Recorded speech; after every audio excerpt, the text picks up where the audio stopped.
for the players.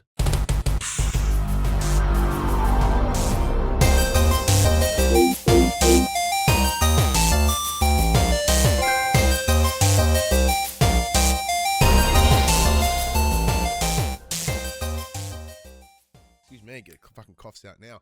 I'm Ryan Betson. I'm Max Cooper. And I'm Paul James. And this is For the Players, the pop culturist PlayStation podcast with over like 50 years of playing PlayStation and like 25 years in the games make by. I'd like to thank you for joining us in this PlayStation conversation.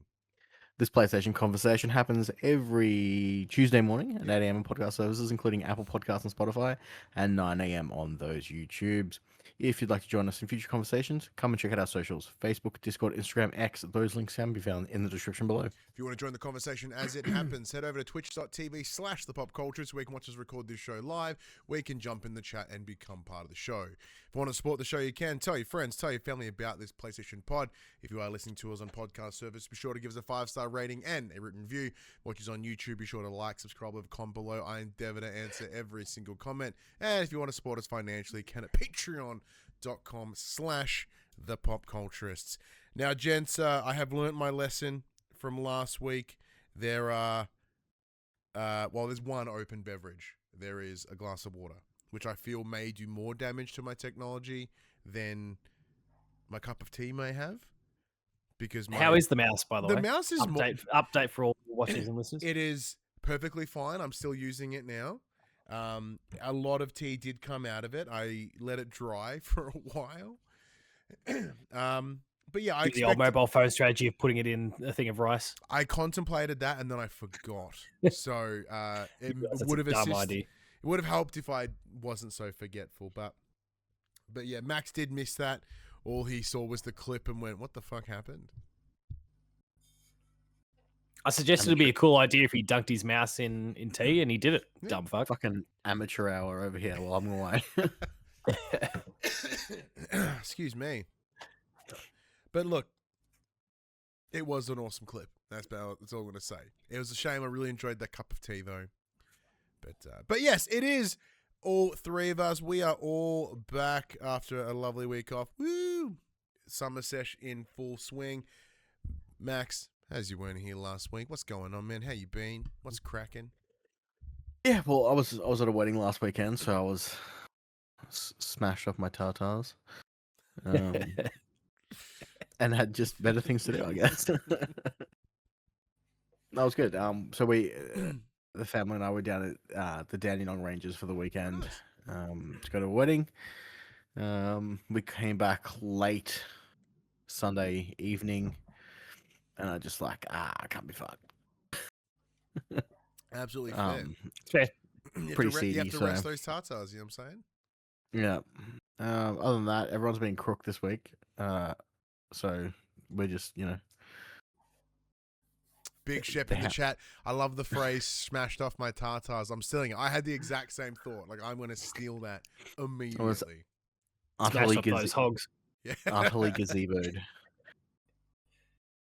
Those damn hogs. But yeah, no, everyone's fucking sick at the moment, so it's good times. Well, it seems to be the same as yourself, Padge. You're under the weather as well. The kids and the wife have been sick for the last few days. Today I've started coughing and sneezing a bit, so I'm all right. It's starting to get me. Unlucky. But I'll push on. We'll be right. Yeah, well, after the events of last week, I trying my best to stop this coughing all over the joint. And the second I click record, my brain's like, "You have 7 coughs in the bank." I'm like, "Yeah, thanks." But I've switched up my meds, tried different I did 2 before we even started going into that section. But yeah, so I've changed my antihistamine. That seems to be doing a whole lot. And yeah, just properly coughing my guts out and getting it all loose, gross, getting out of me. It's been helpful. But outside of that, Padge, how's these final weeks, as we discussed in your current place of employment, in this current school? Like, you've got another week till holidays? Yeah, a week and a half thereabouts. I am walking around saying, "What are they going to do? Fire me?" quite a lot. That's the go-to. And everyone rightly responds with, "Yeah, you're right. They're not going to fire you. Do what you got to do." There's been some harsh truths delivered to some people in recent days. These poor kids.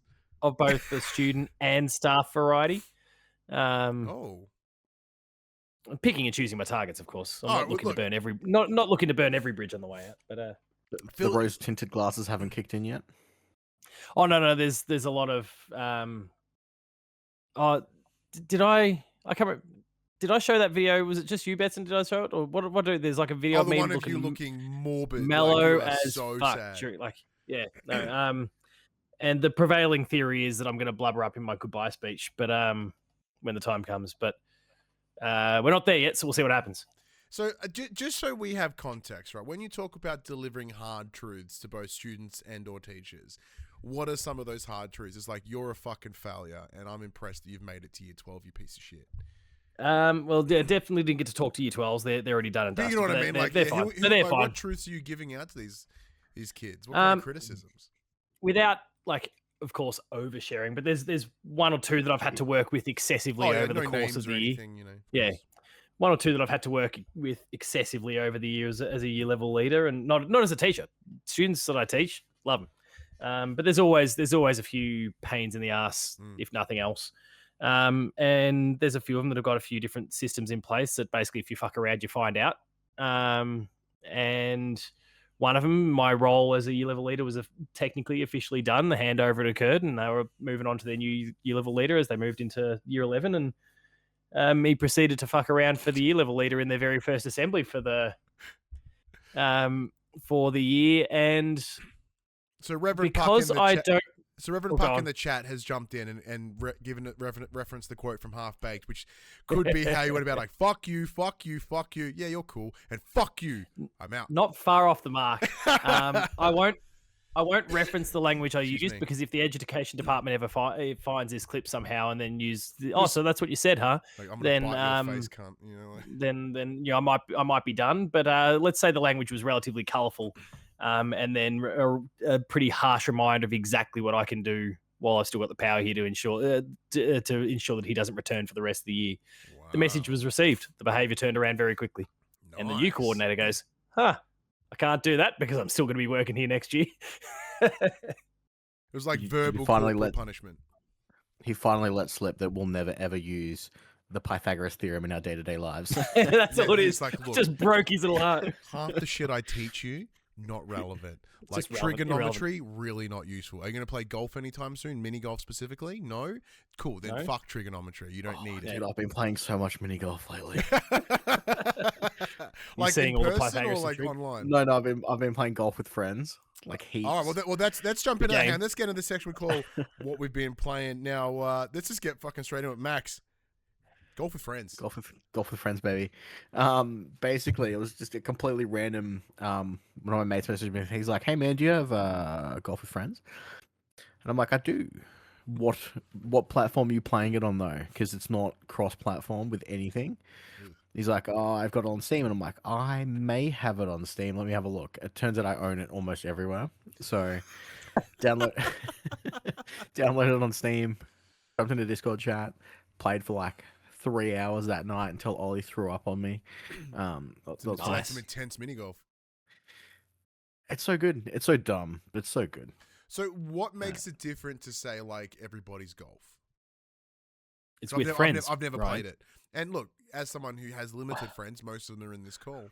Well, like, give me everybody's golf is like real golf, quote unquote. It's not miniature golf with, golf with friends is essentially like a top-down isometric geometry game where you just smack the shit out of it. Like it's literally mini golf. Hey, Shep, Shep in the chat. Well, shit, Bets, and I see how it is. I said most of them are in this chat. Not all. Most. Technically, one could argue that Shep is in this chat. Oh my God, Just Shep not- is. Boom. Just not vocally. Good recovery, Max. I appreciate it. And then obviously because it's a mini golf game, so it's also made by Team 17. So there's like a worms themed course where you get jetpacks and exploding sheep fall from the sky and blow you up, and it's just dumb fun. And then obviously because it's part of Steam, they've got their own level editors now, so you can just browse the Steam workshop for absolute trash most of the time, but some are fun. It's I like downloaded one. It's like when one of the trophy was, I think it was in one of the old PGA games a couple of years ago. I just found a custom level that was just a giant sinkhole with a T right in the middle. So, punk. Well, it's funny you mentioned that. So I downloaded a, it's called 18 Holes, but is it? And you essentially Amy sex tape. it feels like you're essentially in a pyramid and you're going up the levels, but every single hole is the initial hole at the very bottom. So you're going down the levels, trying to smack the golf ball down through the levels, through previous courses that you've already played to get back to the original hole each time. And then when you get to the final 18th hole, it's just a crossroads of like, which way do you want to like ping this ball? And there's 4 different routes to take, and then that obviously spreads out as you go further and further down back to the original hole that you played at round 1. That sounds kind of rad. Yeah, it's interesting because you got to remember where all the holes were in the course, where all the oh shit, yeah, all the crap that'll distract you and disrupt your shots. Man, yeah, I'd be out immediately, but I love the idea because I have jumped into Discord recently, and I'll talk about a game, like an interesting game that I've been playing with my kid, and like I had seen that you were playing golf with friends, but yeah, so I'll talk about the game that I've been playing with my son. Excuse me. As I mentioned last week, for his birthday, we and myself, his mum, my partner Phoebe. We caught up with our good friend Ethan, who put this lovely computer together for my son. That's Ethan over at Tag Mods, if you want to go check him out. So we ended up organizing that Steam Share family library thing. So he's been able to have access to all the games that I have, which is great. The only downside is you can't play the same game off the library over both computers. Correct. Which is because you only own one license. Correct. So what I've done is there was a game that he caught interest in, was called Buckshot Roulette. So at its core, it is a game of Russian roulette, but rather than using a pistol, here it is a shotgun. It's a pump action shotgun. So you are both these kind of floating severed heads with floating hands, and there's a platform in the middle in between you that rotates the gun around. And what makes it different is that each time the round starts, it will give you a random allocation of both blanks and live rounds. So then you'll have to then play that chance game. Additionally, when you're playing multiplayer, you are at the beginning of every round, or at the beginning of every, I don't know what it would be called in a shotgun sense, but like the end of a magazine, I guess. Well, I was about to say I'm confused. Yeah, Buckshot only contains 2 pellets. Oh yeah, sorry. So pump action. Yeah. It's in the. So the you're either gonna die or you're not. Like it's a 50-50 chance. Yeah, so it's a pump action shotgun, which I think has upwards of 6 rounds, and commonly is what I've experienced. So yeah, it's an interesting ratio of both live and blanks, as I said. So at the end of every, I'm going to say magazines, I don't know what the other term is for fucking shotguns, you then get redistributed these various items, and these items offer different buffs and ways to advance the game. An example would be a pack of cigarettes gives you a health, so you have a smoke, gives you health back 1. You have a blade, which will cut the end of the shotgun. Exactly how cigarettes work. I'm just trying to work out how you also survive a gunshot to the head. That explained in the game, because you get immediately revived, like a defibrillator, which doesn't explain the massive face trauma that you would have just received. But apparently your brain's not functioning at all. Yeah, apparently just the defib is enough to bring you back from the dead.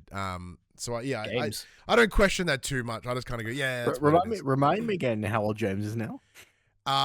He's 9. Cool.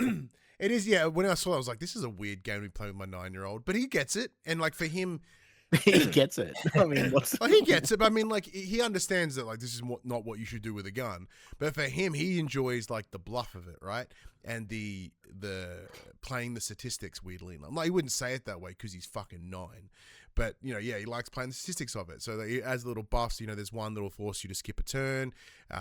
There's a saw that'll chop the end of the shotgun off, which will give you 2 health hits in damage rather than 1. if you choose to like shoot yourself rather than the other person and it's a blank, you get an additional turn. So like you can kind of mess with it that way. There's a buff that will discharge a cartridge. So if you're you know the next one's likely going to be like a live round or a blank round, you could just use that and it clears it out, so you don't have to actually use it. Shooting blanks. Which I don't have to explain that to my 9-year-old yet, so that's cool. But it's really good, and James beats the shit out of me constantly in this game. Whether it just be the RNG of the items that I'm getting, or he is just a lot more like brutal and aggressive at it than I am. He does seem to kick my ass. I have beat him occasionally, but normally it's out of 3 rounds. He always finds a way to at least get the 2. I've never clean sweeped him yet. But yeah, it's a fun little game of just, especially with him, and he's like myself, little ADHD brain. So his memory is pretty trash. But I'm going to do something like this where the game is like, a big part of the game is, okay, what, there are this many shells in the gun. We know that there's, 2 live and 4 blank. How many have we shot of each? To help him sort of keep track of it and put it all together. So that's been a stack of fun. Because additionally, I've also done a lot of fast food shop simulator with him as well. It is impressive how quickly he's jumped into sim games. And don't you judge me, Max. I see you judging me. What, shaking your head, rubbing them eyes. I get it. I've been look, And under all circumstances, you are correct. It is. We don't need another you. Shit, we barely need one of me, mate. But it's been really fun. So I've been playing with he and I have done a couple sessions together, but we also did one with my good friend Craig, or Uncle Mugget or Uncle Mullet as my son refers to him as. So what made it really fun is we kind of get allocated our own roles. Like just because I know the game and I've played it the most, I was like, I'll jump out the back. I'll be in the kitchen. I'll do burgs. You guys can do whatever you want to do. And then James immediately comes in like this fucking manager and goes, well, I'm going to do this. Craig, you're going to do this, this, and this. And like, boy, did he keep Craig in check the entire time. He just micromanaged the living shit out of him. It was like right up in his business, which was fun. But it was really sweet. So when we booted up the save, James renamed the fast food shop to J&R's shop. So James and Ryan's, right? It's really cool. And then Craig comes in and, we were mucking around being like, look, you're just an employee, blah, blah, blah. You have to earn your keep to get your name on the wall. Know your rights. That's it. So then he did a shift with us. And at the end of the shift, James was like, what do you think? Like, do you think Craig did a good job today and we should put him up on the wall? I'm like, I don't know, bud. You're manager. You get to choose. So then we changed the logo, the thing on the thing, because he's the only one that can change it because his save. So he changed it to J&R's C shop. J&R's the shop. So it's just J, so it's just joints and asses in one shop. So then I had to explain to my son's proper sentence structure and like commas and having all this and then essentially we just shortened it to JRCs. So it just jerks. So that was part of the gimmick, and as we're pretending to serve people and play within the role of the fast food shop, James is like, all right, 1 jerk burger, please. And I'm like, yeah. And just dumb stuff that made us chuckle. But it's been really good. So it's helping him with like time management, and so like if I have to cook the burgers and he's got to get the ice creams and the drinks, they're affected by the temperature. So like if he makes them too early, they won't be at a good temperature when we hand them out to the customers. So it's been really fun to sort of, it's an interesting way to teach him about money and time, because he's also in charge of all the stock ordering as well. So I'm like, hey bud, we're running low on these things. Can you please put an order in? So he goes to the computer up the back. I give him those responsibilities and he does the order. So he's kind of a keeper of the finances as well. And, at 9 years old, it's not something he needs to really worry about, but I'd like him to sort of think about money a little bit differently and like knowing how to kind of work with it. But on a personal note, it's been really, really fun. Like jumping on Discord with him because he's at his mum's, and then just for a couple of hours we just talk shit, flip burgers, be silly. It's really, really enjoyable, and I know both of you have got your kids are a little younger than James, and I know both of you play a lot of games with your kids already. But when it gets to like this next level, it's awesome, man. It's so good. He's also jumped on to like Repo and Peak, all those good, what is they call on Sacred, like friend slop games. Friend slop. Yeah, I might jump into them with him as well. I think it could be a bit of fun. But yeah, I know. Look, I'll stop talking about that because I know fast food shop simulator is the least give a shit for both of you. But I don't know. It's been lovely to be able to not just like play it with James, but also like him genuinely enjoying it. And it's a really good connector. Server starting? Well, we play a lot of Minecraft on console, so. How could you play it on console when you both have PCs? He didn't have a PC back then, Max. He's only got it this week. Because also playing anything on PC makes you a fucking dork. Yeah, we've been dorking out pretty hard. So good. Speaking of dorking out really hard, though, there was a game that hit our inbox. Pretty rich from a man who owns a handheld PC. I still haven't paid for it yet. You could flip it any minute. And it's just a portable console. You've consoled a PC. No, it makes sense. A console PC. I improved PC gaming. Excuse me. But speaking of like getting our nerds on. He just had a stroke. Just trying to process it. You know that scene in The Lion King where Scar's just like, I'm surrounded by idiots. Yeah. I had a feeling that when we added more people into the show, like you'd be like, yeah, I am definitely surrounded by it is. But speaking of get nerdy, as I was saying, this game came into our inbox the probably a little while ago, so we do apologize to the team. I was going to say it was not the other day. It was not the other day. It's been a little while ago. We did have it 84 years. We had it a little bit before launch, but then when launch rolled around, like I wasn't quite ready to go. I was really wanting to talk about it with you, Max, particularly, but we've not been able to line it up. As you know, you weren't here last week, the week before. It's been a whole hodgepodge of things. But it's a game called Dark Quest 4. So they hit us up through Keymailer, so big thank you to the team. And what caught my interest about it was it is ostensibly playing a game like Hero Quest on your console. So Max, as probably the most seasoned board game player, run us through a little bit about Dark Quest and then what your thoughts are on it from your experiences as a lot of tabletop board game player. So as you mentioned, it is essentially Hero Quest. So they've digitized a tabletop role playing game, whether it be, the genre has become fairly popular recently with the likes of Demio in VR, Tabletop Simulator. Gloomhaven has a digital version now. Oh yeah, that was on PS Plus a couple months ago. Yeah, so they're becoming more and more frequent, which is cool.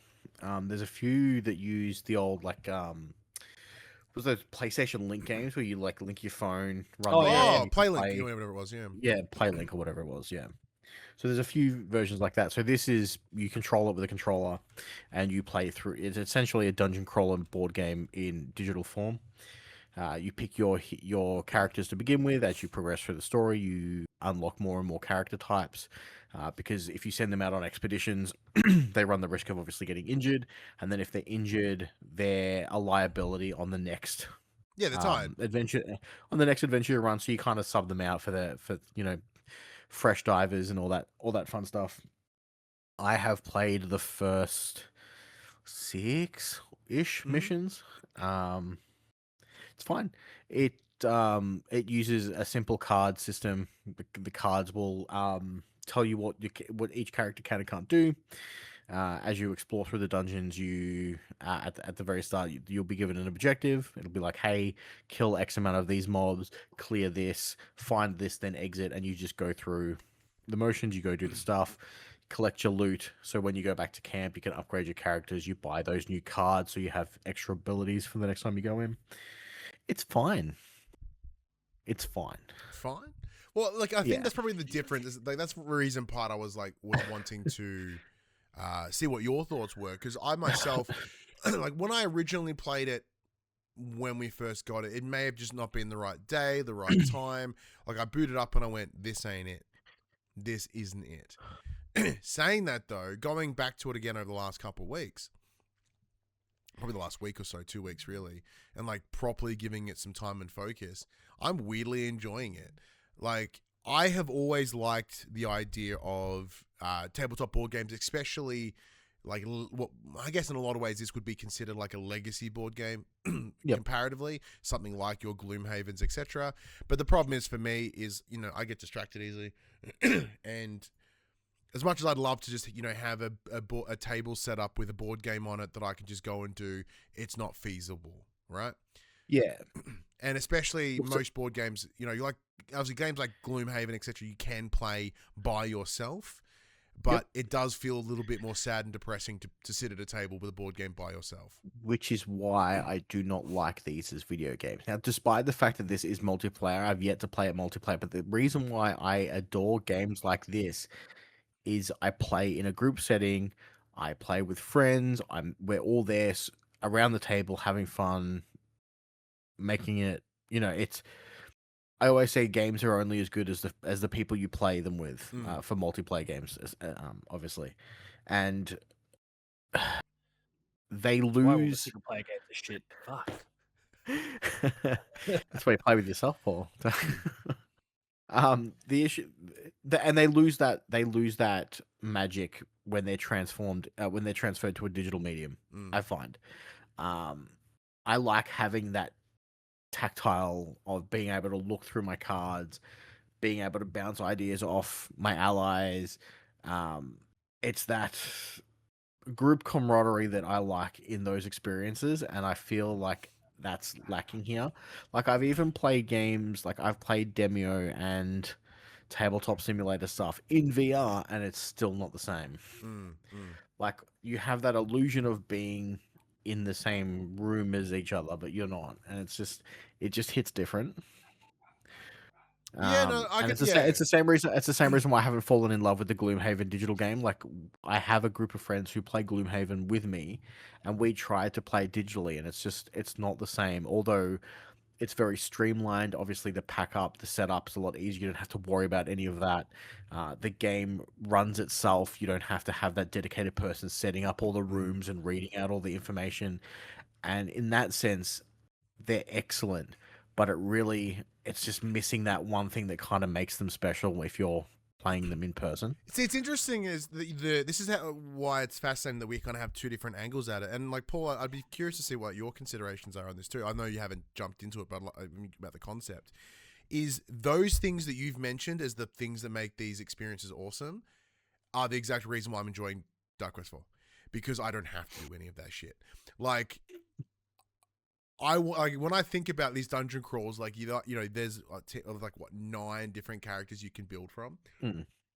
So in my head, I'm like, okay, what kind of combos do I want to see? Do I want to experience? And then I run it rather than being like, well, this person wants to be a ranger and this person wants to do that. I'm like, fuck you. I don't care about you people. I do, but you know what I mean.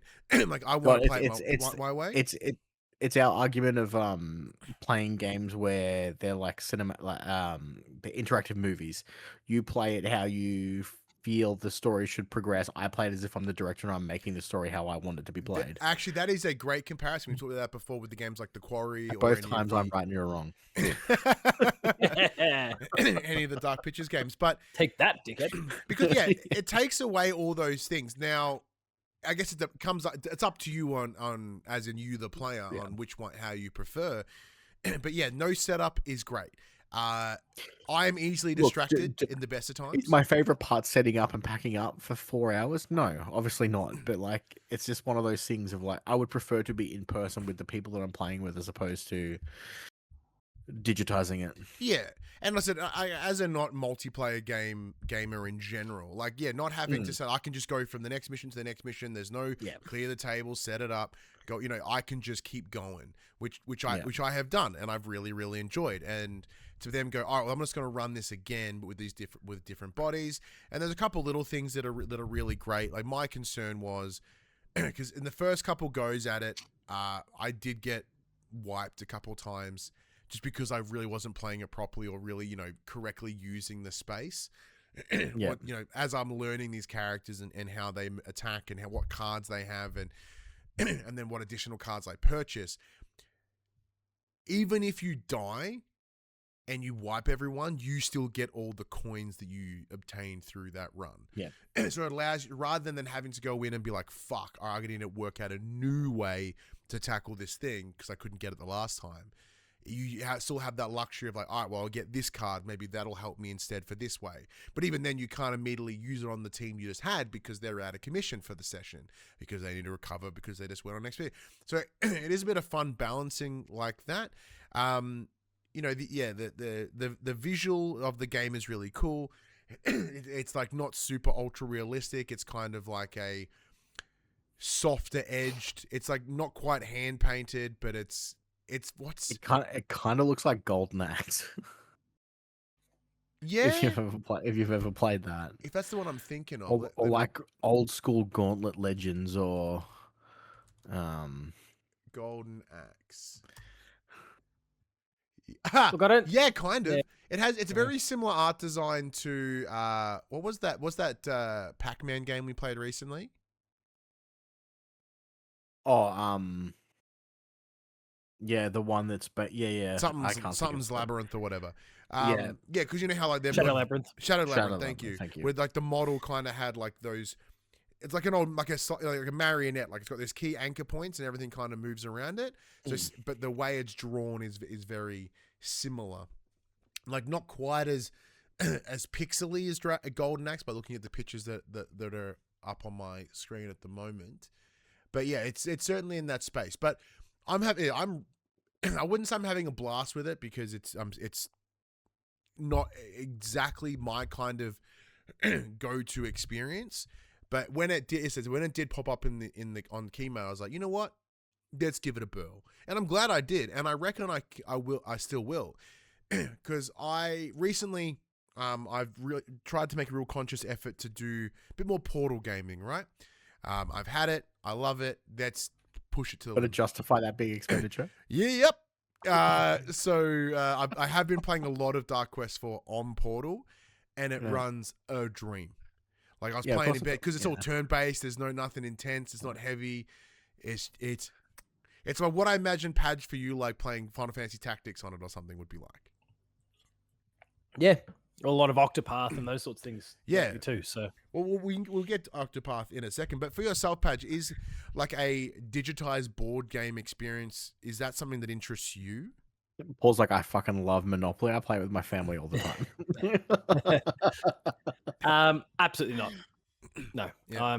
I've never really been a tabletop guy of any sort. I did try and give you reference to Demio before. I gave that a go when it came out. And admittedly, I tried that through the VR context as well because I got a code. So good. It's so good. And I just couldn't even get into the game itself, let alone the fact that it was VR, let alone, you can communicate and work with others. Like, the format just doesn't jive with me. Not a team player, this one. Yeah, no, fuck that. Digitizing it just doesn't win me over because then to Max's point before, it does create that distance. Like I could probably be like, if you sat me down with people, the fact that I'm playing with mates would probably carry me over, even if I'm not actually. I could get peer pressured into this, and we'd be all not right. Even. I mean, yes, I'd get peer pressured into it and go, "Oh, fine, fuck it, whatever, I'll play." But I'll end up having a good time because I enjoyed doing something with mates, even if the thing that we were doing was not something I particularly enjoyed. It's because the bullshit insults and everyone laughing at me because I don't know what the fuck I'm doing and all those sorts of things that would go on as part and parcel of the thing. But as soon as you create that distance, See, like that's it. That's interesting that you mentioned that. Like, part of the selling point for me is because whether it be my ADHD brain, whatever, which is interesting, is like Max, you are also an Harada person. and you're fine with it. But like for me, when it comes to any card related, like it's all the ifs and therefores or buts. I'm like, well, how do I stack this on this one and this way? Like that's your fucking shit. You have the way, the understanding of how to min max players like no one else I've really ever played games with. But for me, I'm like, that's way too difficult. So it's like, these are the ones, here are your choices. And like, because they're directly in front of me and I can swip, which I could also swip them between my hands as well, but just having them clearly there, probably the stimulus of a screen, I'm like, ooh, pretty shiny, sparkly, certainly helps, right? At least for me. So it's that weird line of like, I would likely never play Hero Quest in person. I would likely never play Gloomhaven in person unless I was, it's very similar to Padge, being like, hey, we're going to sit down and play this. I'm like, yeah, sure, why not? But then I'll find other reasons to get distracted, where this allows me to really kind of like focus in.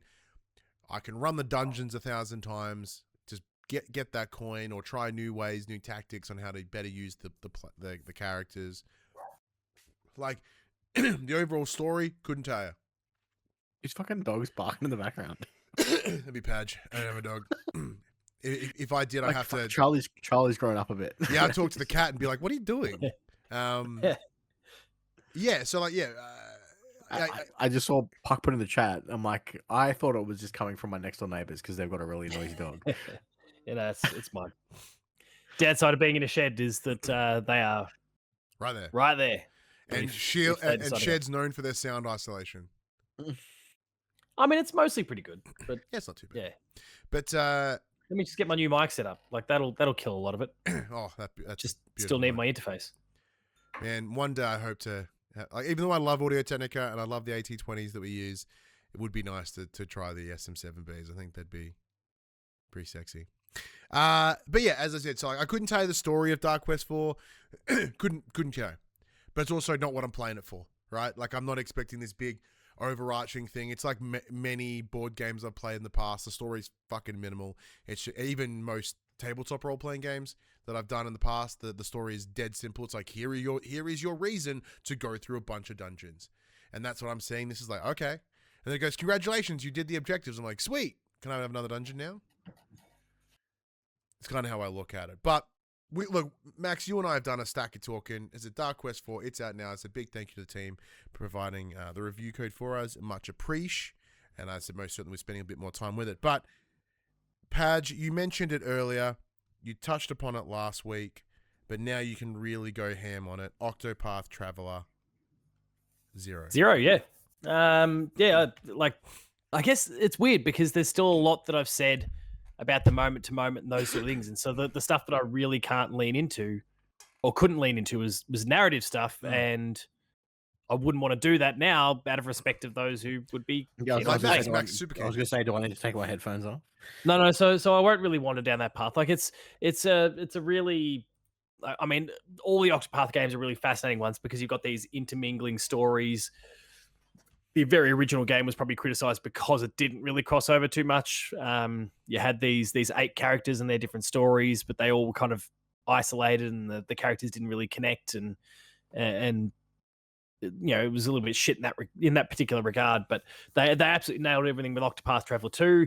For anyone who's not familiar, Octopath 0 is a reimagining in a lot of ways of the mobile game Champions of the Continent that came out 5 years ago now, I'm going to say. And they've taken the characters, they've taken the story, they've taken a lot of the gameplay. The mobile version is still very gacha heavy, and you can see like hints, just like even if nothing else, through the 30 plus different characters that you could possibly get in your party. You can see hints of that, but really they've just stripped away all the mobile BS and just give us a rock solid game. So is the game impacted? Because knowing that there are many games, better. There are many mobile games that are built around those mechanics. It's like, it's very similar to like say Avengers, you know, from Square Enix, where it was like this was clearly built. No, my apologies, not Avengers, because it absolutely was that game. I'm talking about Gotham Knights from WB and Rocksteady. That was clearly meant to be a really microtransaction experience. Like they built it such a way, and then they pulled that all out, and the game felt like crap because of it. No, there's none of that here. Like you can see it's just like they've gone with all of these characters that you potentially could have gutted your way into getting in the mobile version of the game.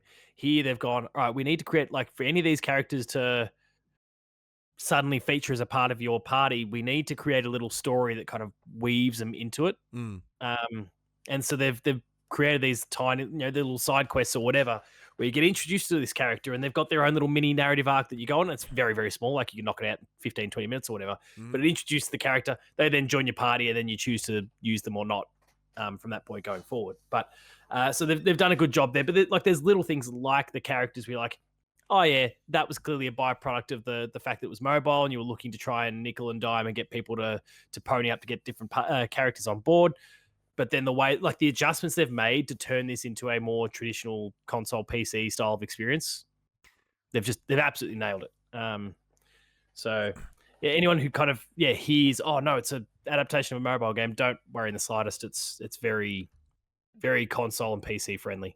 Nice. So your review is up on Play2 website. Yep. What'd you end up giving it? Because I know you guys, like, we don't normally score things here for the players, but like over at Play2 you do. What did you end up giving it? Yeah, so I gave it we have letter grades for anyone unfamiliar. I gave it like an A-, which basically nets out to be, it's like a 9 point something. Yeah, I was gonna say like early 90s on the meta scale. It's not the only A- I've given out in the last week. In fact, one in like the last hour or so. Oh, we'll get to that in a second.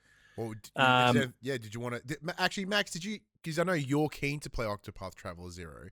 Are there any questions for Padge that you don't have answered? Because we're currently waiting to hear back from our Square rep whether we can mess about with it. No, I read Paul's review and it went live.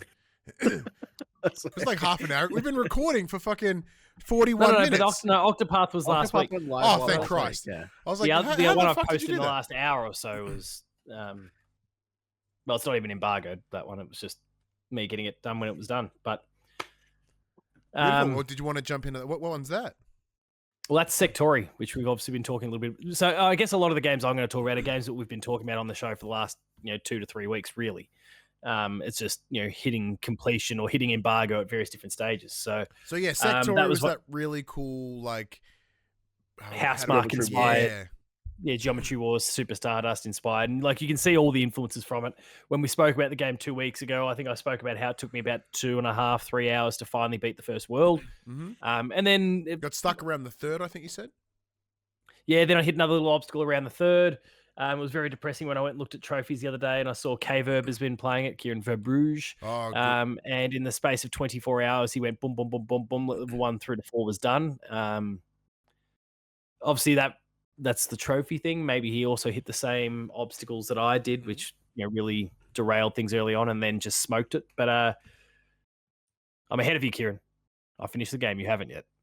But anyway. I love how you address him like he even knows this show exists. Yeah. No, I love KV, but he doesn't care about this show. Clip this shit out. Anyway, so yeah, I did. I hit that kind of obstacle again with the third world, but a lot of it was just down to learning about the game's systems more than anything else. There are some roguelite elements and some RNG systems there that kind of make things a little bit harder to predict, and so you can kind of go in with an amazing build and then hit a boss really early on that just doesn't suit the way that you've set your build up. But if you were to hit that same boss later on, you'll clan that fucker out because you've managed to load up on your missiles or your blast levels higher or whatever it happens to be. So started to kind of learn, and obviously you learn more about the bosses and how you can kind of navigate them and how aggressive you can or cannot be in some of these different instances. My whole gameplay approach was, and so you collect glimmer, like every little enemy you beat, every little cube, geometric shape, whatever you shoot down, just drops like, again, it's a bit like Super Stardust. Like there's little like crystally shard things that appear. You scoop all those up. Well, if you fill up a bar. Once the bar's filled, it kind of drops a bigger sparkly thing, which you collect, and then that goes towards your power. It's like a credit to go towards your next power up. You can then choose to commit that. Like you can stack a whole bunch of these shards to unlock higher, I guess, what would be considered more effective resources like the missiles or like improvements to your blaster, or you can spend it on the very the cheapest thing, which is a speed boost, and you can zip around the arena a little bit faster. And there's pros to that too, because the more you can zip around, the more glimmer you can collect. Which like you've got different ways that you can kind of approach this. It just depends on, I think, where you want to. Your particular play style. For me, I loaded up on missiles very early on because you can, like, you'll fire with your blaster, but that you've got missiles that are spinning out, taking out any enemies that might scooch around your direct line of fire. But anyway, kind of learnt the patterns and routines of the game, learnt the systems. And once I did that, I very quickly then moded on to the 5th and final world. I got kind of stuck on that for about 24 hours. Got it done yesterday. No, yesterday? 2 days. I don't even know anymore. 2 days ago. Yeah. Whenever I posted in that little chat anyway that I was done, and Max was like, "Yeah, bullshit." Yeah, it was a couple of days ago. Yeah. And I had to very quickly go, "No, look, take a photo." No, get my trophy. Get my trophy at my bronze for beating the normal basic difficulty. Which, having looked on PSN profiles, not a lot of people are even doing that. Like, this game is hard as balls for the type of game that it is. Part of me now just wants to play it just to see if I can beat it faster than you. And just like, you suck. Yeah, we'll have to make sure we check. We'll have to make sure. Like, I can't be bothered. if you choose to go down that path, let's be clear. Our measure is not in days; it is number of game time hours on the thing. Because I've been sharing my love between Metroid, between Octopath as well. So if you want to go down that path, it's game hours, which I did it in 12 in the end. Yeah, I could do that. And I think you can probably beat it too. I'll find a spare 12 hours. What I'll say is it is very, very good. Like, it is one of the best games I've played this year. Again, I gave it an A- as well. I was pleasantly surprised. I thought, okay, like, it's an ex-Housemarque guy. He wants to recapture it. It's cute. The game is very hard. When I first started, I'm like, oh, is that going to push people away? But with every run, you do learn a little bit more, whether it is about an enemy movement pattern, whether it's about the upgrades, the way, like... Are the upgrades given to you randomly, but you've got an option of which one to choose? Or can you kind of craft your build specifically? So, like, the enemies themselves will kind of spawn randomly. They'll increase the set that could potentially appear, and it's very basic beginning on it. Obviously, it ramps up towards the end. But, like, you just got to mow as many of them down as possible. The glimmer will all spawn, and then it just gives you the little blue shard that you need, which you can then commit however you choose. Oh, so instead of getting like a random upgrade fall, you can still pick the upgrade. It's kind of like a skill tree where you can just be like, I want this. I'm going to go this path. I want to focus on these types of things as opposed to these types of things. Yeah. There's no randomness in it where it's like you can have extra health or extra speed. You don't get damage this time around. So you've got that side of it, which is the stuff that you can actually craft and build your own way. And then there's these blue ones, and then every now and then there's these ships that fly through, or there's like different I don't even know what you'd call them. Almost like these big crystal things. There's about 4 or 5 of them that will pop up in the arena all of a sudden. You take them all out in a certain sequential order. They'll be kind of blacked out, but then light up gold one at a time. You got to take them out in the order, and that drops like a gold shard thing instead. And you basically, from the main menu, you can't alter this once you've started a run. In the main menu, you can kind of build out a deck, like a card deck. And that's got a whole bunch of different upgrades and those sorts of things, and they will be dished out randomly to you. If you choose a particular pathway, there'll be 3 different potential cards that could be available to you to choose from. But again, they're going to be random as to the order that they all spawn. And of course, then you can have this gigantic backlog of cards that are going to start to work their way through, and it might take you a long, long time to find the one you want. So that's where my particular case, going back to the more basic upgrade path of just taking out enemies, getting my blue one, committing it, load up on missiles, because then I'm just spamming and taking everything out, and those crystals are popping up left, right, and center, and I can be a bit of a beast and buy myself time for the more RNG sort of stuff to eventually work out in my favor. Maybe it's early. Maybe I get that one that gives me a bunch of bonus shields really early, or the one that increases my glimmer. I don't know, like the way I can kind of vacuum them up. Maybe I can increase that range by 100% really early, and so then I'm raining even more in, which allows me to upgrade fast. Like,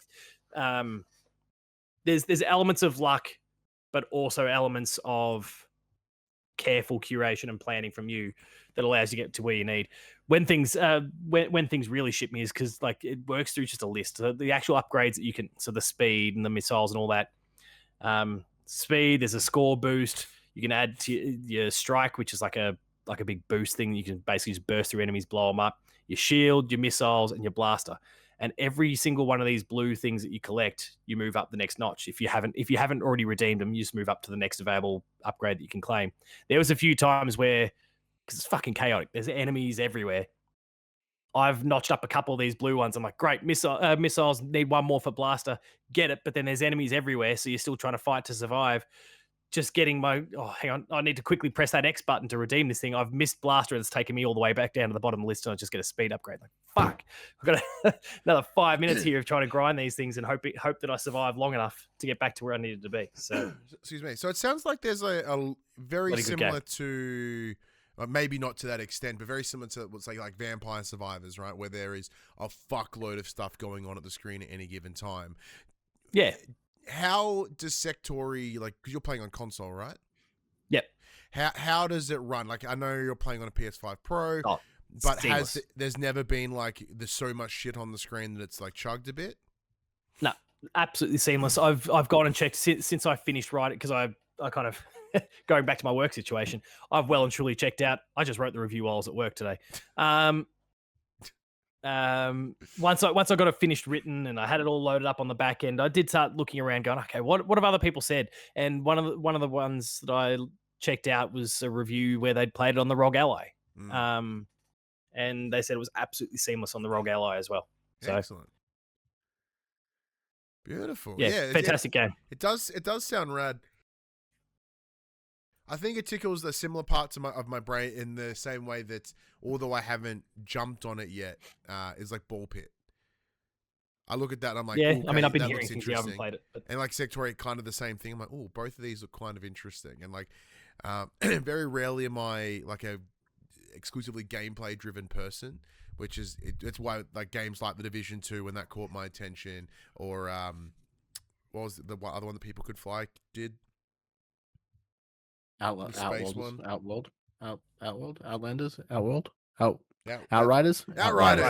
There we go. Same thing, right? Fucking out something. Yeah, gaming naming convention. It's so shit.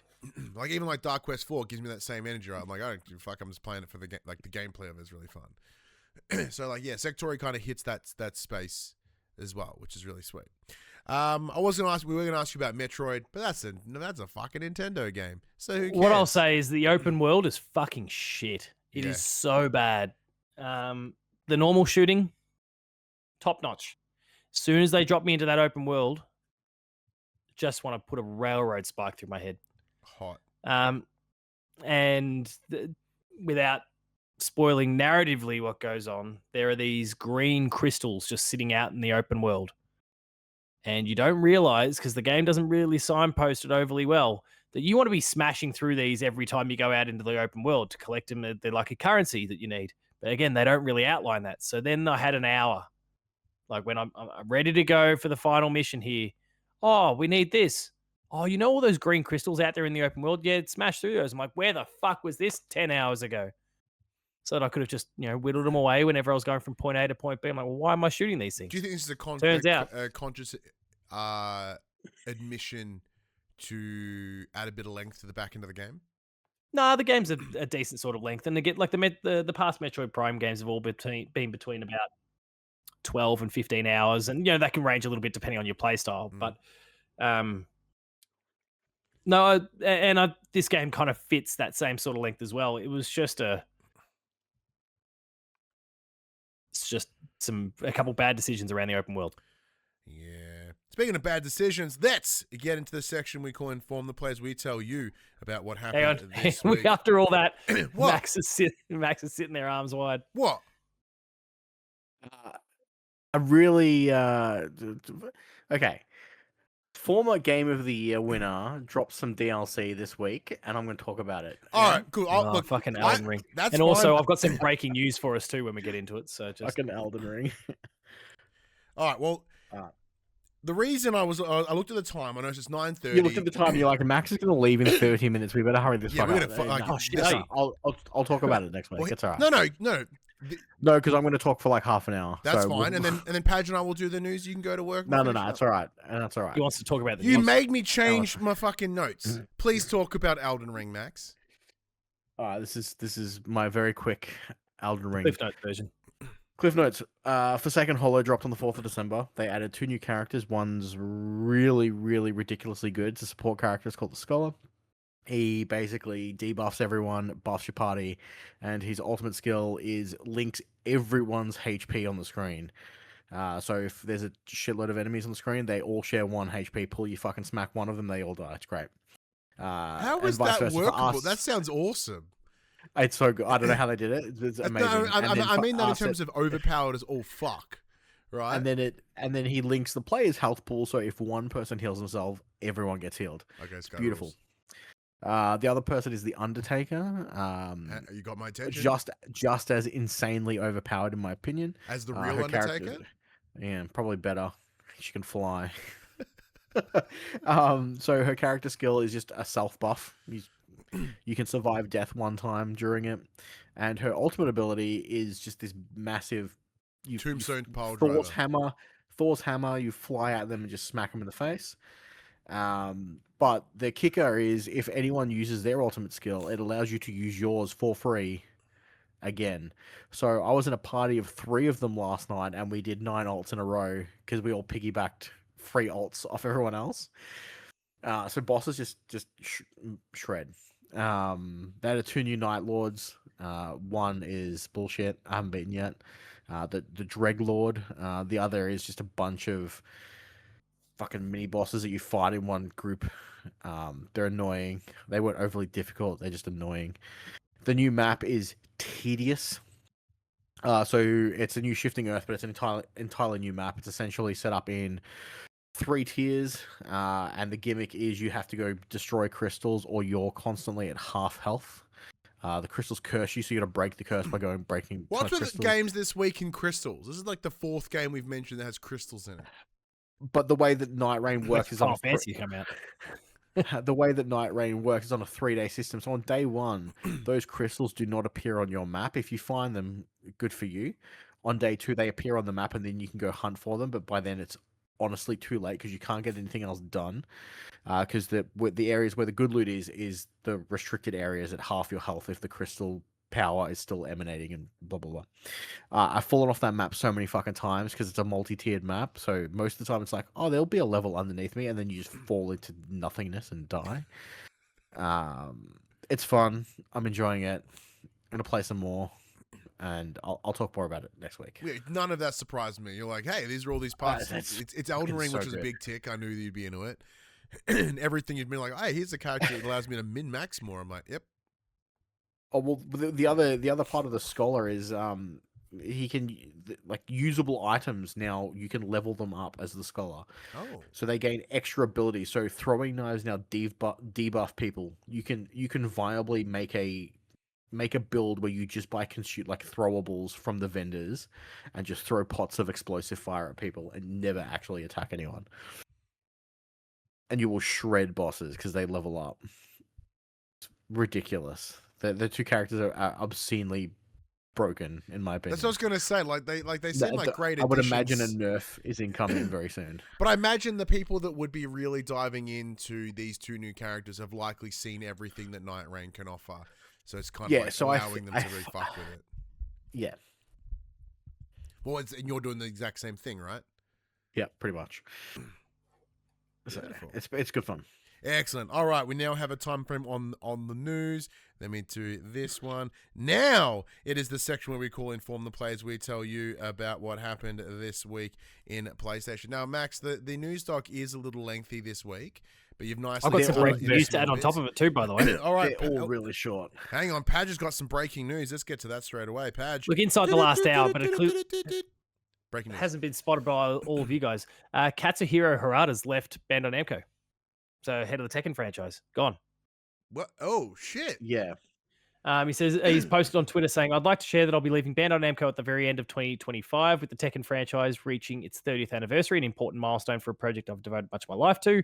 I felt this was the most fitting moment to bring one chapter to a close. My roots lie in the days when I supported small local tournaments in Japanese arcades and in small halls and community centers overseas. I still remember carrying arcade cabinets by myself, encouraging people to please try Tekken, and directly facing the players in front of me. The conversations, atmosphere we've shared, and the place has become the core of who I am as a developer and a game creator. And it's a fairly lengthy post, so I won't go through it all in Didn't detail. he say that this was going to be his last Tekken anyway? Yeah, probably. Isn't Yeah, it? maybe. Yeah, but it's not real But until it's real, he's Max. had a little postscript saying, although I'll be leaving the company at the end of 2025, Bandai Namco has asked me to appear at the TWT finals at the end of January 2026, so I expect to attend as a guest. You go off on his own from here and see what comes of it. But he could have stuck around. Like, I mean, yeah, maybe it was his last tech and he might have moved on to other stuff. They've done stuff like Pokken Tournament and Soul Gal. Like, they've got plenty of options under the Bandai Namco umbrella. So, I know you he's a almost big said name. Soul Calibur then, so yeah, give me some damn more Soul Calibur. That's what I fucking want. We're never getting another Soul Calibur. Max, can you please not say something I so don't think powerfully we're. truthful? I love Soul Calibur, but I don't think we're ever getting another one. No, I think the breaks my last one heart. came out like 10 years ago. Oh yes, PS3. Like no PS4, no PS5s. Like Soul Calibur's long gone. But in my heart of hearts, Max, it continues. But yeah, we'll never get that Tekken X Street Fighter, says Mute in the chat. Because we got Street Fighter X Tekken ever many years ago. I remember when they were the big rumor mills. They were fun. most recent Soul Calibur was 6. That was on PS4. Oh! Xbox One. Geralt was on the front of it. Oh, yeah, I'm thinking of the one What before year it. was that released? 2018. Oh, That only is 7 years ago. Okay. surprisingly sooner. Still Yeah. a long time. I Because think I forget I- how I- years I- work. I think it went on to I think it went on sale for like $5, and I picked it up. Probably.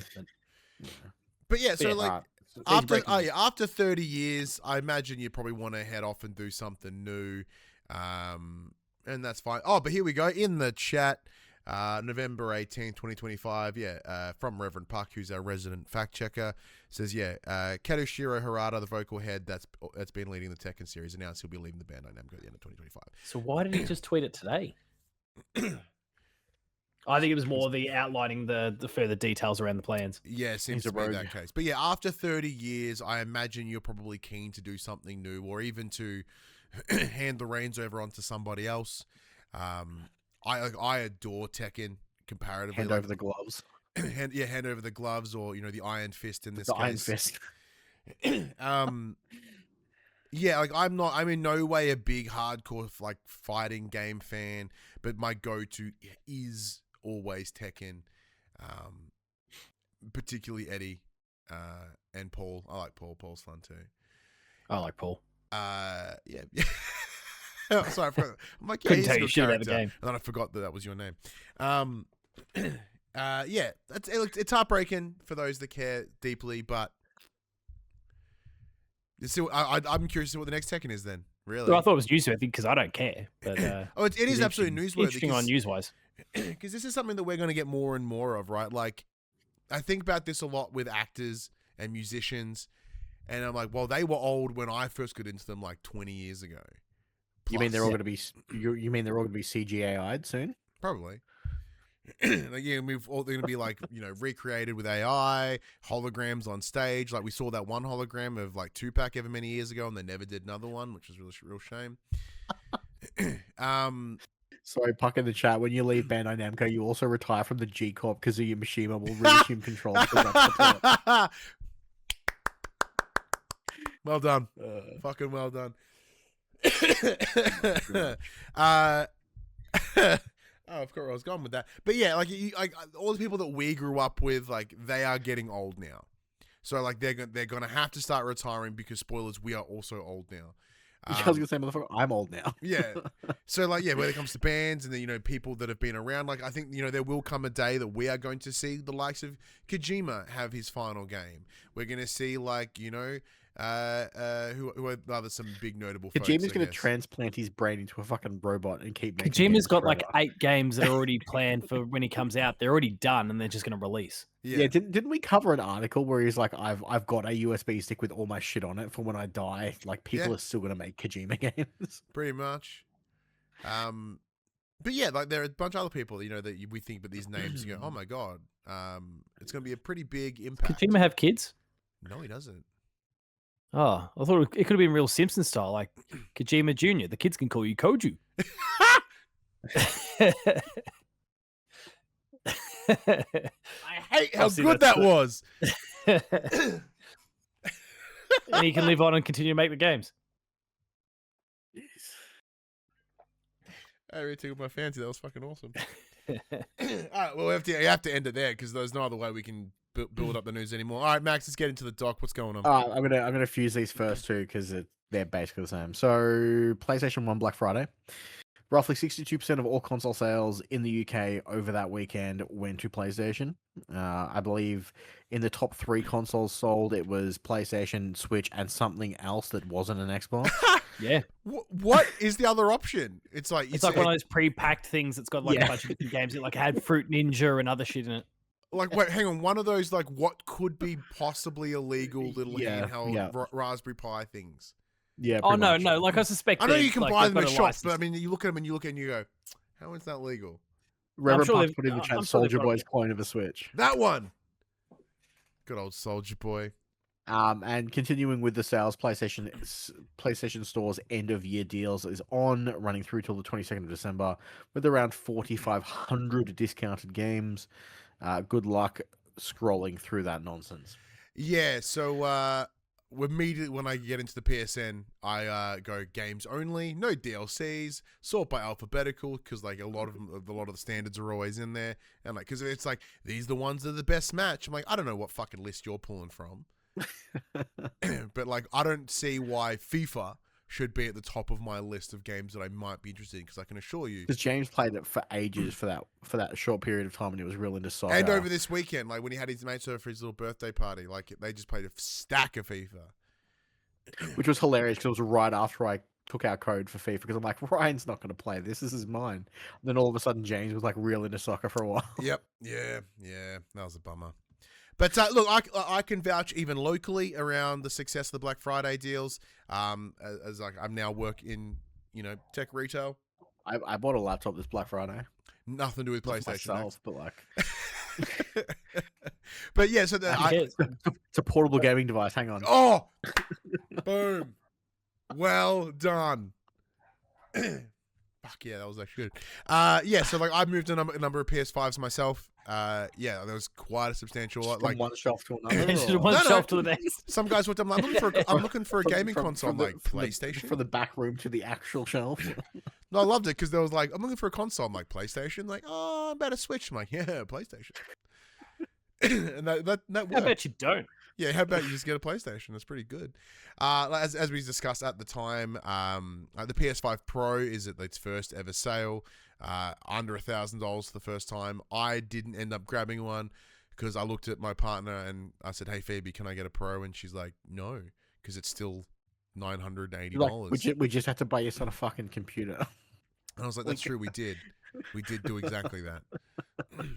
But yeah, no, there's most definitely a very clear uptick in PlayStations, and I saw it firsthand. Like when the delivery from PlayStation came to the store that I work in, it was a fucking lot of consoles, and most of them, if not all of them, moved. But I did not see a single. Well, I probably wasn't looking. Mission check. I didn't see a decent, if any, like Xboxes come in at all.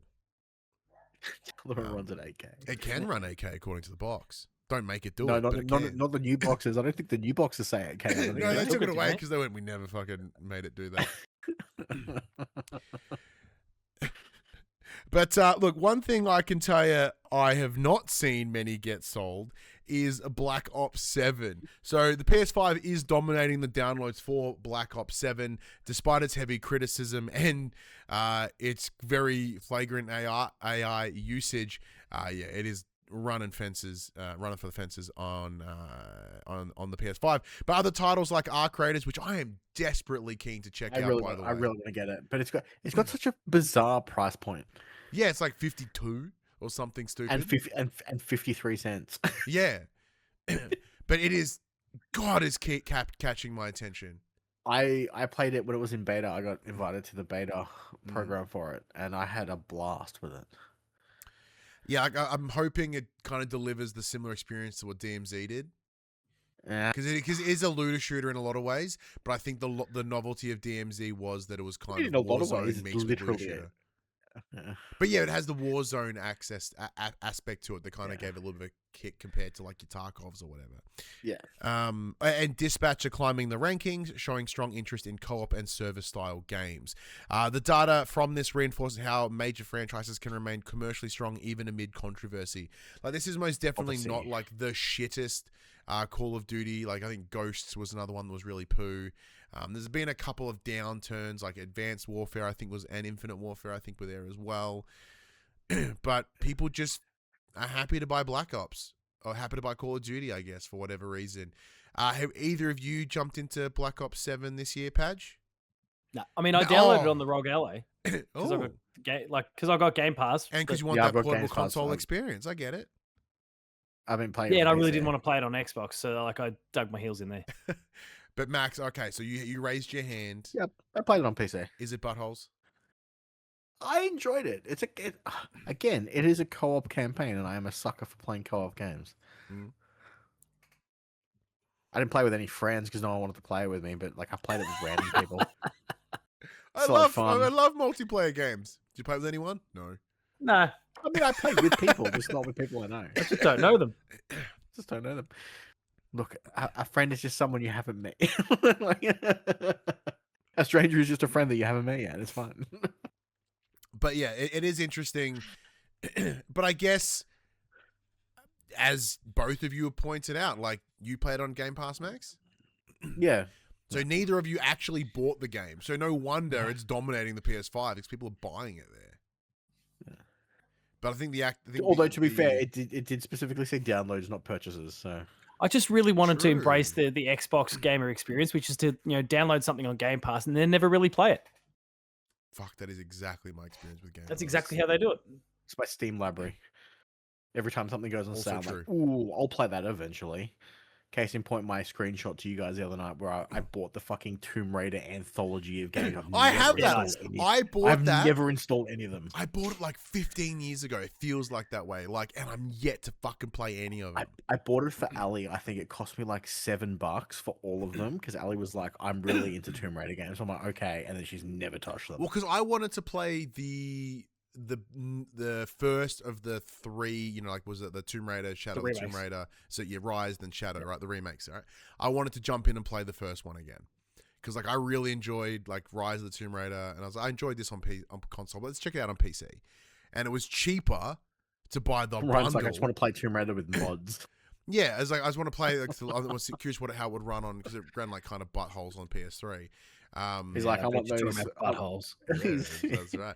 But yeah, like, it was those polygonal. It was weirdly cheaper to buy the bundle of all the Tomb Raider games than just the one Tomb Raider game. I was like, all right, sure. Sure. I guess you got me. Yeah, oh no. All these games I will likely never play. But, speaking of old games, like I should have mentioned this earlier. I totally didn't. One game I have been playing, and I finally worked out how to get a hold of it. From the year 1995, it is Where in the World is Carmen Sandiego. Good lord. It is the game of my youth. Like, you can play them in browser. Yeah, no, not this one. I wanted a very, very particular one. In fact, it is Carmen Sandiego 3.5 to be on the nose. This is the game that I spent a fuckload of my youth playing. And I finally found it. I found the copy of it that I have downstairs. And I finally remembered that I have a portable disk drive. That didn't want to work because turns out, it needs Windows 3 and, 11 is kind of different from 3. So I had to 3 probably runs better. Probably. So I had to find this interesting middle ground. I had to use this thing called VileBox, which kind of Essentially, it's a DOS box thing, but it has all the Carmen Sandiego's built into it. I remember that game being quite difficult as I was young and still learning geography. Now as a 36-year-old man, that game's fucking cruise. Just like smashing it, ripping through it, knowing exactly where I need to go. But the nostalgia is real. It makes me very, very happy. What could make some folks happy? Maybe this next piece of news. Patch. Literally, it took me 2 seconds. I found it playable on a website. Sweet. Okay, Shout out. Good on you. I'll go for it in the meantime. A new PS5 DualSense revision has been revealed. Or not officially. A newer DualSense model, CFI-ZCT2W, has been tested and is said to be internally optimized for significantly better battery life. Oh my God, I'm having a stroke. Hardware analysis suggests more efficient power management allows longer play sessions from a single charge. This incremental revision continues Sony's trend of quietly refining controller internals mid-generation. Remember they said they were going to put batteries in them? Did they say remember that? What a Yeah, horrible they- idea that was. There was a pattern. They're like, hey, we're going to put batteries in these bastards. Glad I didn't stoop to that stupidity. Oh, speaking of new models, though, a new Japan-only PlayStation 5 hardware variant has sold just over 17,500 units in its first full-tracked week. Overall, we PS5 mentioned this sales in last week. It did fucking wonders. Yeah. Overall, PS5 sales in Japan remain stable, but the new model's early performance appears softer than expected.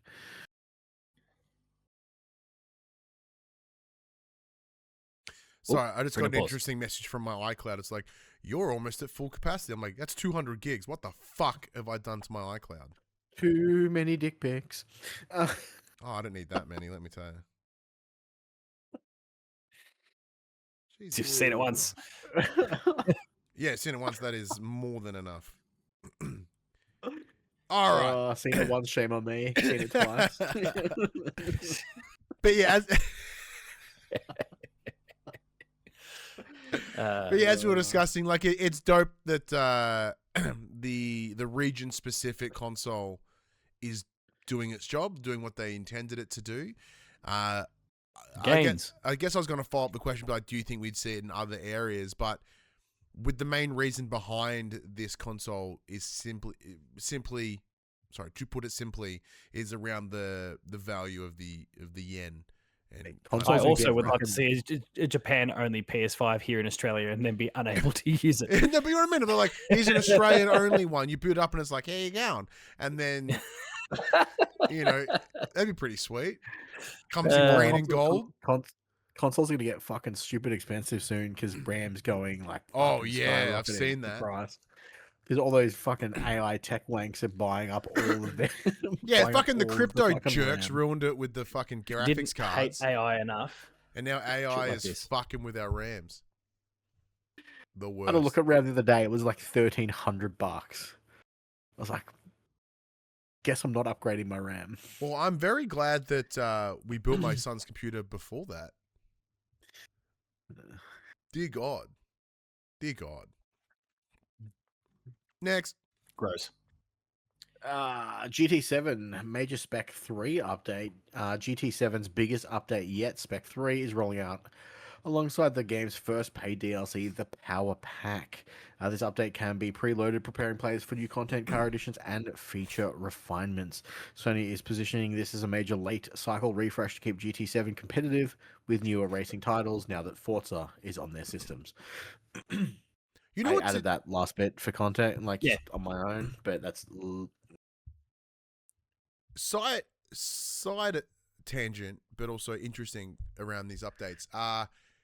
Another thing I've noticed working in tech retail again, I'll moving a surprising amount of steering wheels for PlayStation. Like way more than I anticipated. So like my immediate thought of like, who gives a flying fuck about GT7? And the answer is very likely lots of people give a fuck. Like a lot of people. Yeah. Like we played it back in the day when it came out and I enjoyed it. But would have enjoyed it more if I had a steering wheel. Yeah, that's absolutely a very good point. I probably would have had a blast if I had a steering wheel. Oh, that's right, because back in the day you and I were like I think there was literally a discussion on the show of like, should we buy a steering wheel? Can we get away with it? Do you reckon we use it enough? I almost got one. Mum and Dad have one. Well, see, they probably don't use theirs. Get Mum to bring it down with her. Like, just put it in overhead in the luggage. No, Dad used to the other day. That prick. He had some friends over and they played GT7. It was crazy. Well, there's the proof. There's your people. Yeah. Speaking of things that baffle you that everyone likes them, but as far as I'm concerned, it's fucking shithouse. Avatar, not the game. The movies are pretty crap, but the game's fine. Avatar, I still haven't Frontiers. seen Way of Water. Yeah, neither have I. Don't. It's not good. It was one. Okay, side tangent again. It's interesting about with that. Phoebe was so keen for that movie. What did we say in the chat that we need to say to you? I think it was "Shut the fuck up, Ryan." I think was the wording. Absolutely. But yeah, Phoebe. She's like, I really listen to me.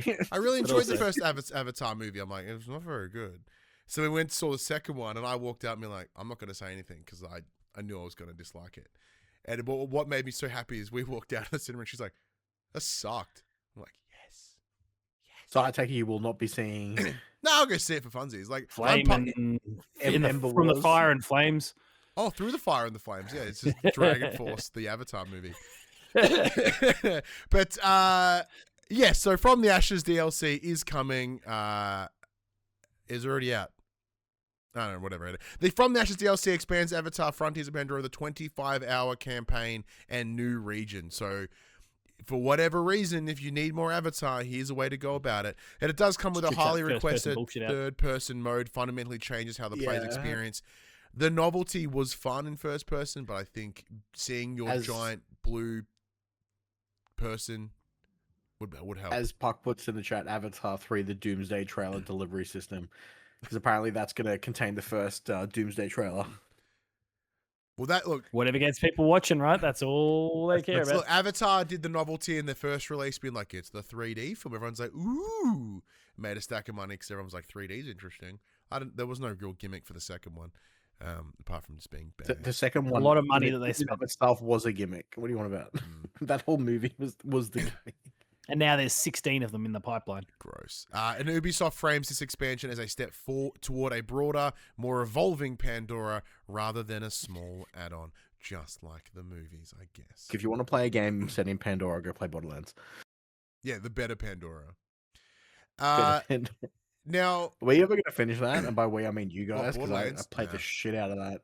I want to play the shit out of Borderlands, but I'm basically there. I'm basically ready. I uninstalled it. Yeah, we're gonna do Ghost of Tsushima as well. Legends. Yeah, Yotei Legends will absolutely fuck around with that. You two and Phoebe can have a blast. Page, did you play the Avatar game at all? For like 20 minutes, I was like, nah, fuck that. I don't mean this big blue guy whose dick is bigger than all the people walking alongside me. We don't need that that's dick. Roughly how long I lasted too. That's the hair tail. That's what they used to. They hump each other with those hair. Like you'd accidentally turkey slack some random trooper to death. Take a sharp turn. Just whoosh.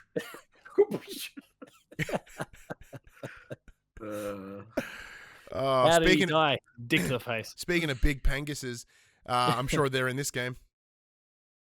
Monster Hunter Wilds update stream is coming. Capcom has scheduled a Monster Hunter live stream for the 8th of December. That is today, as we record this, to share major news on Monster Hunter Wilds and Stories 3 Twisted Reflection. The show will feature details on Wilds' title update 4, one of the most anticipated patches. The update is expected to outline new monsters, systems, and battle changes for the flagship PS5 title. I'm keen, but just give me a big full-blown expansion, please. Yeah, like give me that Iceborne style. Actually, yeah, it's a very good point because like Iceborne was absolutely huge for Worlds and kind of gave it a whole second run again. And my understanding of Wilds is because we very kindly received codes for it from EA, knowing full well that I was going to play it. But Max, you jumped into it and your experience was kind of like middling. So like, would it benefit from a big Iceborne DLC? I don't know. Like, I'd have to get through the whole game to get to that new DLC, and